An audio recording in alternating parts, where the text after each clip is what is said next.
Hi, my name is Cassie, and today's my birthday. And, I was just kind of sitting at home, and I thought it'd be a really great idea today to make some birthday soap.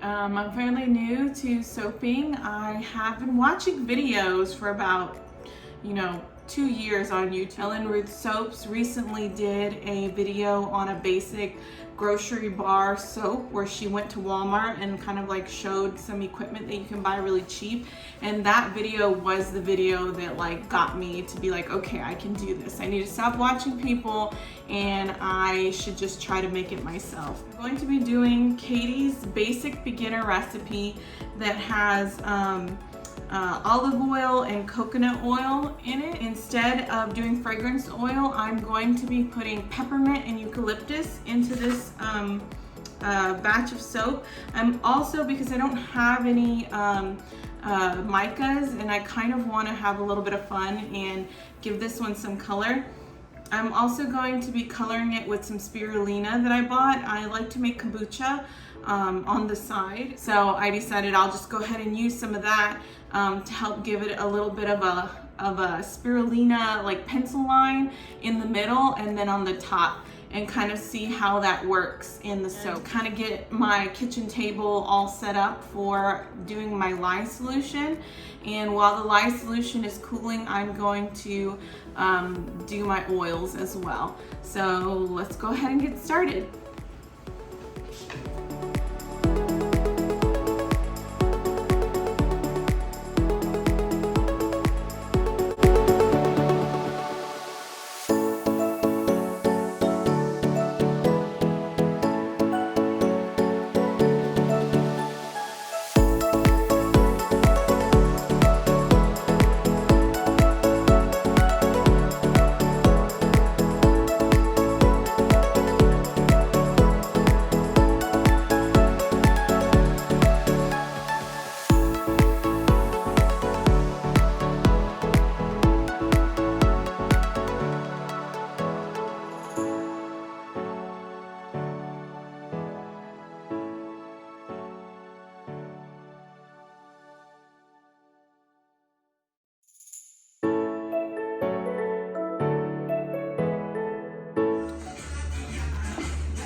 a hard time reaching trace on this one, but I think I have a light to a medium trace.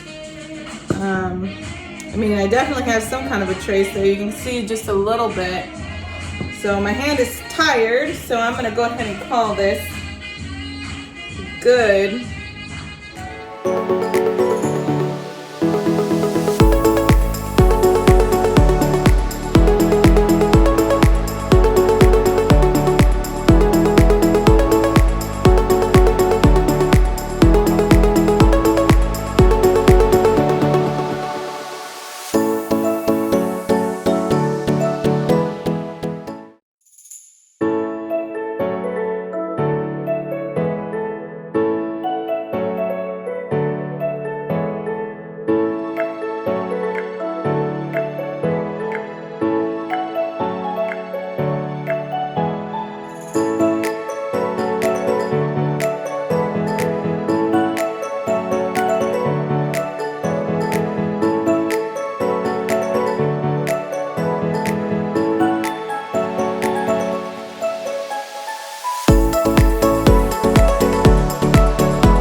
I'm really tempted to add more spirulina on top of that, but I'm just gonna leave it alone because I don't want it to turn, because like already here it's mixing too much and I didn't want it to mix in, so I'm just gonna leave it.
Here's my olive oil and coconut oil and spirulina mint soap. This is my second batch ever that I've ever made, and this one came out a little bit different than my first batch. The spirulina, it didn't work out how I wanted it to. I think I was just too impatient because I wanted it to be like a thin line in the middle and then soap on top. But when I went to pour it, my bottom layer I think wasn't set up enough. And like you can see in the video where I like pour it and pause and then I'm just like whatever because I have no patience. So next time I do this, I'll definitely try to have a little bit more patience. So I ended up just swirling it, so we'll see what happens. Also, I noticed that it has like these little bumps on the top. I think it's because it overheated in the mold. At least that's what I read off of out of my soap book from Jan Berry. But if you're an experienced soaper and you know why it did that, let me know. It may also be because I was having a lot of trouble stick blending this because the bowl that I used wasn't deep enough. So I kept sucking in a lot of air and I was just having a really hard time blending it. So maybe that's like a whole bunch of bubbles coming up to the top. So yeah, this soaping just went a little weird. So we'll see. This is 2.5 days later. When I took this out of the mold, which is like this, and I had it wrapped up in a towel, it was like really wet along the edges. Like it had like droplets of like oil or glycerin. And I was reading that, you know, because it's an heavy olive oil based soap, it needed more time in the mold. So I left it there and then I took it out of the mold and I had just a fan kind of blowing in the room, and it helped absorb all of those little oil dots that were all over it. So let's go ahead and cut it and see how it looks.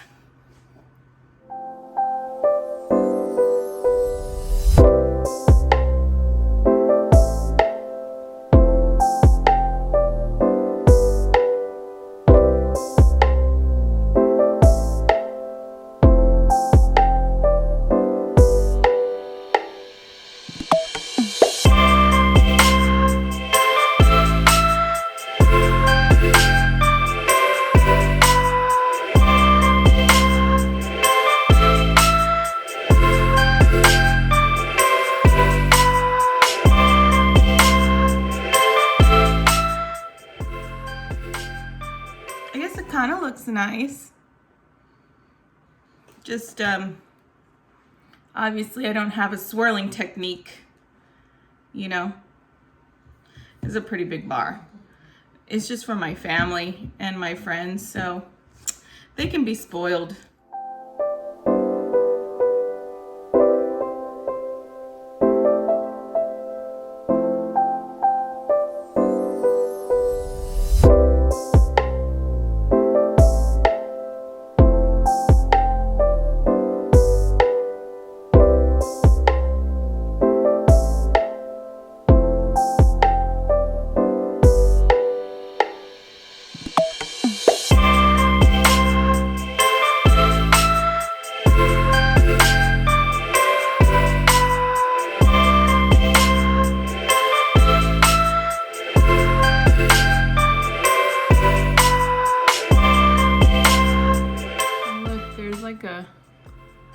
A big orange spot right here.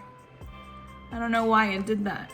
If you know in the comments, let me know. Let me see if it's focusing. Can you see that? Right there. This one's like my best one.